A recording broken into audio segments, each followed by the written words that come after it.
Mordecai and Rigby, get a replacement for UFC 303 or you're fired! Hello guys and welcome to the Bangcast. Today we're going to be going over UFC 303, formerly McGregor versus Chandler, now Pereira versus Prochazka. A lot of people are saying that they feel sorry for the people who paid like £10 billion for the tickets for UFC 303 originally because it was McGregor versus Chandler, and so obviously the UFC made them pay tons and tons of money. But the card's looking better now than it was beforehand because the UFC kind of have a history of going, oh, we've got McGregor on this card because we're stingy and we don't want to actually, advertise our fighters and one of the most viewed cards of the year. We're going to just put a bunch of nobodies on there, a bunch of bums, and save a bunch of money when in fact they could probably be making more money in the long run by just putting good people on there. But that's just not how the UFC works. A lot of people complaining about the main event with McGregor and Chandler saying that McGregor's washed. McGregor's washed. He can't beat anyone anymore. And Chandler, of course, Chandler being known as he's just so good. He beat Dan Hooker and Tony Ferguson. The Dan Hooker thing is over exaggerated because that was a good win at the time, and I like to joke around. It's just it kind of annoys me where when people, I mean, I don't think they do anymore, but they act like Chandler's at the top of the division when he really hasn't.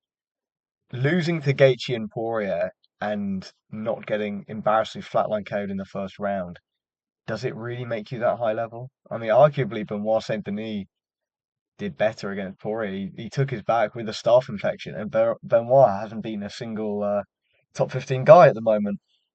But I think Chandler would have been a good matchup for McGregor. I think McGregor would have won just because it all really depends on how washed is he actually. And I'm going to err on the side of not being washed. I don't think I he's obviously not in his prime. We're never going to see the return of 2016 karate stance McGregor with the perfect haircut, and he's just going to walk through the lightweight division and destroy everyone.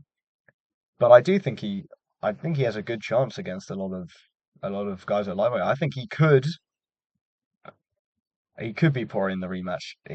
I don't think he does well enough against southpaws. But against a low fight IQ wrestler with who just loves swinging the right hand completely recklessly, I think the people acting like, oh, McGregor has no chance. It's impossible for him to win. No. I think McGregor has a very good chance of winning this one if it ever happens. If McGregor fights again, which we don't know about. His foot was a balloon. The toes came out of the socket. His toes been injured, which he's pulled out, and everyone's like, "Ow, ow!" He clearly just isn't part of the game anymore. But he had a good reason for it. He's not one to pull out, and he said, "Look, I'm not going to risk it anymore. I don't want to lose another fight because I went into a matchup injured." And it seems like, although he's gone into like the Mendes fight, he tore his ACL for that, and he looks really good. Well, he didn't look as good as he normally did, but he beat Mendes, who's a very, very good guy. But then again, for the Habib match, his foot was a balloon for that match, and he went in and lost. And people clown on him to this day. Would it have been different if he'd gone in without the broken foot? And I know he probably would have lost, but you never know with these things. Sean Strickland managed to beat Adesanya. If Sean Strickland can beat Adesanya, then a fully healthy McGregor could beat Habib. But yeah, I don't think McGregor's washed. I think he could beat Jared Gordon, which Lucas Tracy, not to throw shade at someone who has a lot more of a following than me, but I don't see him losing to Jared Gordon. I think that's really dumb. If you think that McGregor's just this completely because he has been training. He hasn't been training at 100%, but he has definitely been in the gym very regularly. And even though he might not be as dedicated as other people would be, I think the just massive amounts of money he has to throw at stuff might be able to account to those extra like one day a week or like couple of sessions a week that other people are able to get over them just because they're more hungry. Because not a lot of people in the UFC have money. Like, for example, if there was to have a card in Salt Lake City, McGregor could go over there. He could acclimatize for 4 weeks. The guy he's fighting might not be able to do that. They might not have the funds.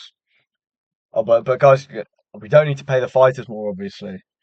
I love the UFC, and if they ever want to employ me as a commentator, it if I do get a job as a commentator, I take all of this back. But they really need to pay the fighters more. It's crazy. It's really crazy. It's like Paulo Costa, 60 for 60 contract after fighting for a championship is just insane.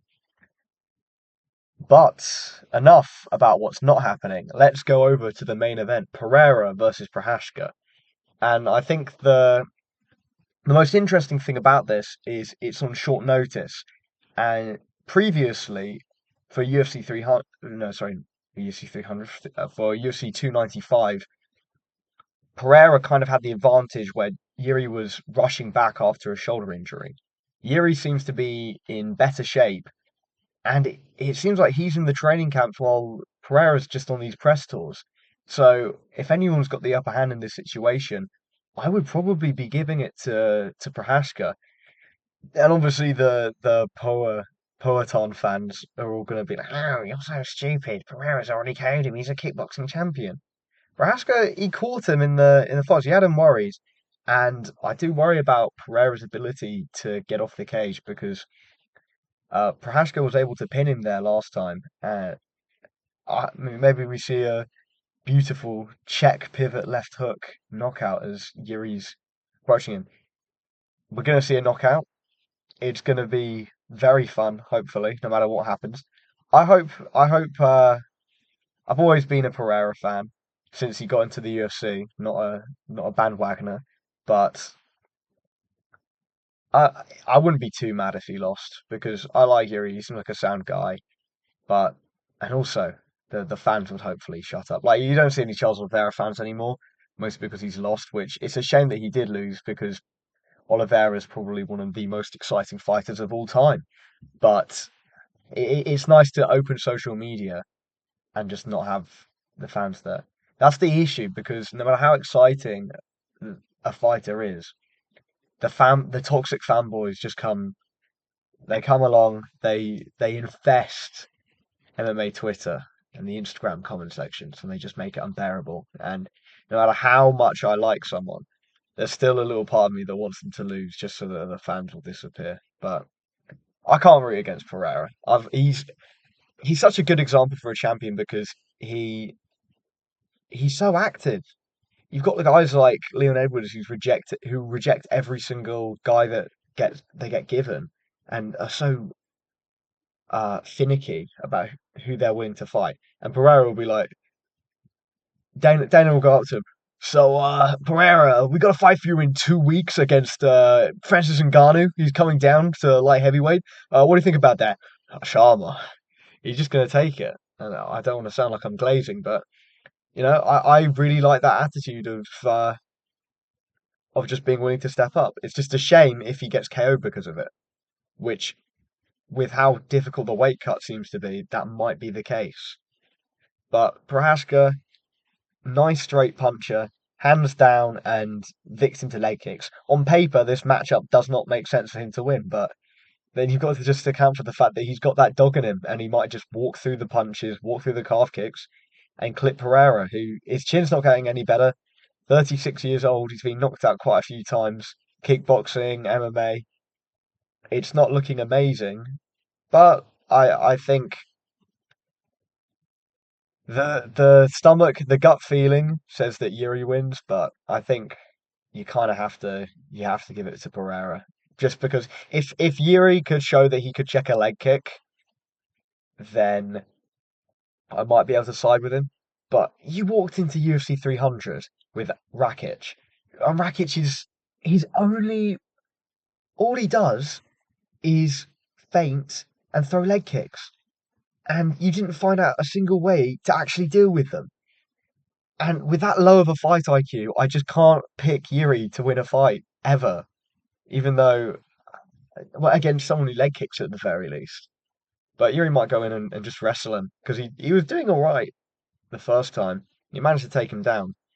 But yeah, I'm going to go with Pereira by check left hook against the cage. Very cheeky. Onto the co-main event. Brian Ortega versus Diego Lopes. Diego Lopes having a very big jump up in competition. Some people are complaining about it. Just salty Dagestani fans are like, when Umar gets Corey Sandhagen, it's fine. Everyone hates it. But when Diego Lopes gets Brian Ortega, it's fine. Completely different. Diego Lopes arguably beat Movsar Evloev. He's already flatlined a top 15 contender in Sadiq Youssef. And now he's being on short notice. He's been given an opportunity and he's taken it. Umar, right, has not beaten a single top 15 fighter, and they just gave him to Corey Sandhagen. He pulled out, and now they're giving him to Corey Sandhagen again.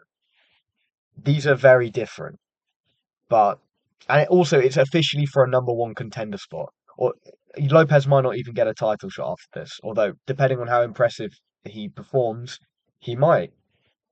And now let's get into the matchup because Diego Lopes is kind of just I don't want to say a better Brian Ortega, but sort of like a new gen Brian Ortega.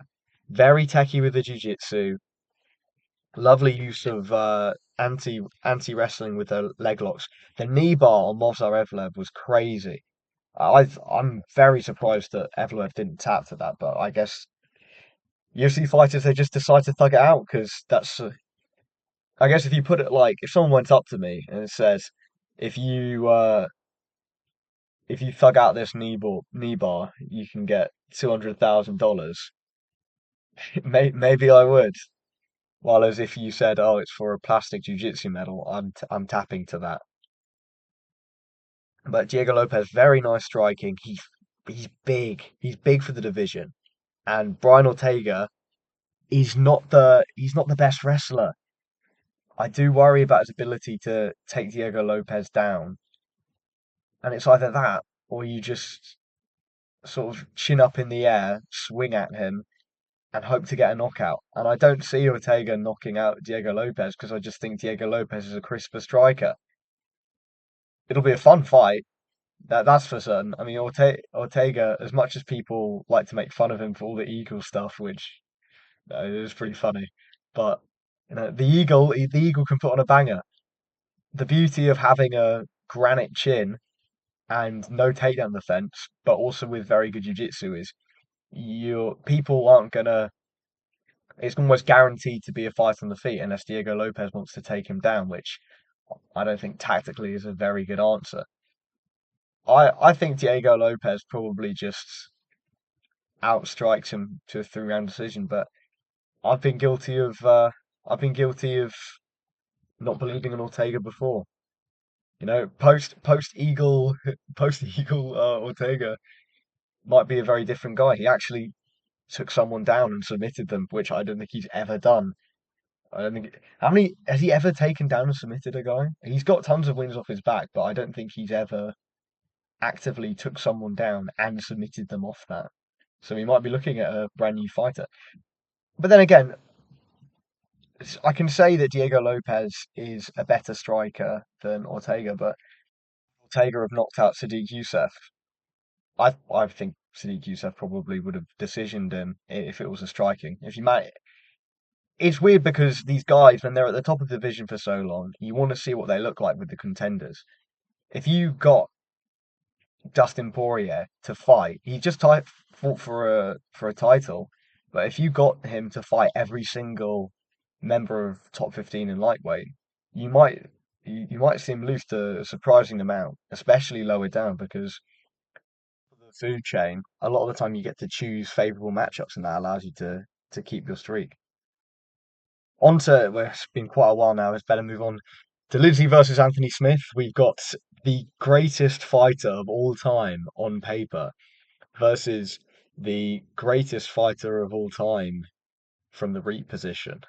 Because Dolidze Hasn't got great wrestling, has not got great striking, although he's got a lot of power, which is kind of funny to think that if he actually got good at striking, he would be a really dangerous top contender because you couldn't take him down. But it's middleweight, so you can't have nice things. But now it's light heavyweight, so maybe for light heavyweight, it'll all change. But Anthony Smith, the greatest journeyman of all time, almost beat John. He almost beat John Jones, guys, by disqualification. But he almost beat John Jones, and on paper, he does beat John Jones. If you take away John Jones's eye pokes, if you take away his reach, if you cut off all of John Jones' limbs, and you know, like wire his mouth shut, Anthony Smith on paper wins that matchup. Anthony Smith coming off a guillotine win, Dolidze not doing particularly well, coming off a loss against where he almost won the fight by just holding him against the cage, which hopefully he does not do now. Because if I have to watch Dolidze grind up against Anthony Smith while Anthony Smith is going, "Oh, on paper, I circle off the fence, guys." I don't think I can go through that, especially if I stay up to watch this card at 3 a.m. Speaking of boring matchups, Bueno Silva versus Macy Chasson. I like a bit of what Bueno Silva does. She's got the ninja choke. I was half asleep when I watched that fight versus Pennington for the title because it was so low level. It was kind of embarrassing to be honest, but really nice ninja choke. She has decent scrambles, and I like her knee bar. Apart from that, not really much to say. Probably gonna might have to take this one as a snack run. Here's a good matchup on paper: Ian Gary versus MVP. Ian Gary, the well, Ian Machado Gary, as Fight Pass now calls him. So it was kind of difficult to look over his fights, but he's on a bit of a run right now. He had a kind of a semi-controversial win over Jeff Neal, and MVP kind of dismantled Holland for 3 rounds. But then again, that's Kevin Holland, and he can't really motivate himself. Motivated McGregor versus motivated Kevin Holland. Who would win? Motivated Kevin Holland in 2020 was so good because he realized I actually need to make something of my career because this is what he said. I'm not saying that he said that if he wasn't in the UFC, he would be selling drugs. He learnt how to fight so he could steal weed from people and then sell it. So when I say that he's a drug dealer, that's not me making an assumption on his character. That's just Kevin Holland saying it himself. But regardless of that, MVP had a pretty nice performance, especially when everyone was saying now that when he's not fighting 0-1 maths teachers, he's going to be terrible. And he actually did pretty all right. He did pretty nicely. I don't know if he won a performance of the night bonus, but it was definitely a memorable performance. He darts in, clinches up, has some really nice. The spinning elbows were really impressive, and I think they might catch Ian Gary. Although I do worry because Ian Gary, when you watch him fight, always on the back foot. He loves going on the back foot and then throwing kicks, and it's probably why McGregor gets finishes and Ian Gary doesn't, because McGregor, he's always moving forward. And it's very difficult to finish someone while moving forward. It's why Edwards is kind of, yeah, okay, and I might get some hate for this. I find Edwards kind of boring because he's always on the back foot, so he doesn't get any finishes and he never throws combinations. Well, he does, but he very rarely throws combinations. It's always singular strikes, and then he wins by decision while gassing out and losing the third round. But enough hating on Leon Edwards. Back to the matchup at hand. I think it's definitely, oh, it's almost definitely going to be a snooze fest because I don't see more than 5 strikes per round being thrown by MVP, and I don't see Ian Gary running headfirst into a counter headfirst into a counter to try and catch MVP. But MVP is very quick. He's very good at what he does, and I think because Ian Gary's so based on fighting off the back foot, MVP is going to be able to funnel him into his game. But Ian, he's a good striker. I wouldn't say he's a great striker, but he's very good at what he does. So when MVP darts in, I think it'll be interesting to see how he reacts. He might catch him. We might see a rare in Gary finish and a rare finish to an MVP fight against someone good. On to Pfeiffer versus Barrialt. Marc-Andre Barrialt, proper stinker against Chris Curtis. I don't see him beating Joe Pfeiffer, although Joe Pfeiffer, he might, I don't want to say fraud checked because I still think that he can do a lot. I like his boxing. He has a really nice ability to hit the body. He jabs to the body. He throws the left hook to the body, kind of naked though. He doesn't set it up brilliantly, but he has a nice left hook to the body. Big puncher, and you can tell he kind of relied on that. Like Jack Hermansson kind of soils himself when he's put up against a power puncher. But I think he put his hands up. He was blocking really well. He was using the his elbows very nicely to deflect the punches. I think once he actually tasted the power and realized that maybe this guy doesn't hit harder than Ngannou, after he realised that, he got a bit more confidence. He landing like Superman punches on him. It was quite an embarrassing performance, but he still showed a good ability. He kind of rushed into the takedowns a little bit, but his wrestling's very good. I've seen his grappling matches. Beat Gerald Meerschaert, knocked out Gerald Meerschaert, and then beat him in grappling. Which I feel quite bad for Gerald. I like GM3. It's a shame that he had to get taken out that way, but I still think that Joe Pfeiffer, I'm not going to say he's a world champion, well, sorry, world championship material, but I could see him doing quite well in that division if he adapts, if he stays with what he is, which is someone who's got good hands, a pretty good calf kick, but once you figure that out, he's kind of scuppered. It might be the end for Joe Piper. He might just sort of linger outside the top 15 for forever. Or I think he quite easily get back into top 15, but I don't see him getting further than that unless he improves his game. Jourdain returns. I rate Charles Jourdain. I quite like him. He lost to Shane Burgos in a very. I thought he won that fight against Shane Burgos, but very close match. Where Shane Burgos, the giant that he is, basically just sat on him and lost to Nathaniel Wood. And Nathaniel Wood is really good, and Shane Burgos is pretty good. He beats everyone who isn't top 10 material, I think. Well, at that period of time, and Charles Jourdain arguably beat him. He struggled outside after that. After the Nathaniel Wood loss, he kind of struggled a bit, and I think that that's affected his momentum. He lost to Sean Woodson as well. But I think we could see some more stuff from Charles Jourdain. I'm confident it's done. Sadly, he is Canadian, which means he will not sniff the top five ever.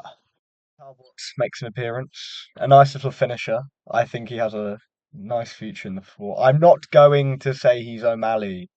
He's the next Sean O'Malley. I don't know about that just yet, but he's growing on me. I do like him, and he does have a very nice a bit. He has nice finishing ability, which I like to see that in a fighter. Andrei Arlovsky is also returning, and he will get the UFC's money once again. His like 300K for fighting some random heavyweight jobber. Martin Bidet's done all right. He lost to Shamil, the greatest heavyweight of all time, Gaziev. And since it did not go past the first minute of the second round, he lost. I mean, if you lose to Gaziev, you are kind of bad, but it's an interesting. If he passes the Arlovsky test, maybe I can trust him, but it's probably going to be a boring fight. Andrei Arlovsky, not the most exciting fighter, but he's a good test to see how good someone is. And then finally, at the start of the early prelims for some reason, Ricky Simone versus Vinicius Oliveira. Ricky Simone, very nice reacted double legs. I really like watching it, and I think he's gonna beat Oliveira. Oliveira, much like Charles Oliveira, has a very fun style of striking, hands by his waist, and he's got a very good eye for a finish. And if he senses that you're hurt, he will throw something out there, and that's like he'll throw up a fly. If he sees you're hurt as you're backing towards the cage, he'll throw up a flying knee to the head or to the body, and he always seems to manage to connect with it because on the Contender Series he landed a nice flying knee to the body, which makes a big difference when you're trying to when you're rocked and then you get that massive body shot. That makes it even worse. And obviously, I think everyone who has an Instagram account has probably seen his flying knee KO because it's very nice. I think Ricky Simone will beat him just because Oliveira got taken down in his last fight by a guy who was half his size.